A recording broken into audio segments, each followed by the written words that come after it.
রথের দিনে পাঁপড় ভাজা খেতে খুবই ভালো লাগে। এই যে দেখতে পাচ্ছ একজন কাকু এখানে পাঁপড় ভাজছে। তো আমরা এখান থেকে নিয়ে নেবো পাঁপড়, নিয়ে তারপরে খেতে খেতে বাড়ি যাব। এখানে এক জায়গায় প্রতিযোগিতাও হচ্ছিল রথের, কে কত সুন্দরভাবে সাজিয়েছে।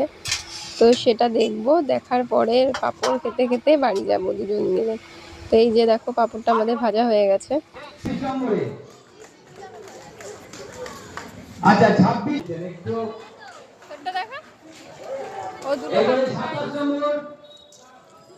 রথের পাপড়।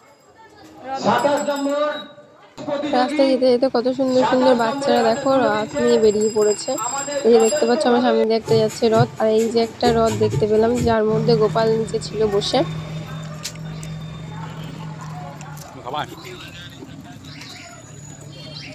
আমি বলি তোর ভাগের থেকে আমি খেয়ে নিচ্ছি, ঠিক তো? রথের পাপড় তো দুজনেরই ভালো।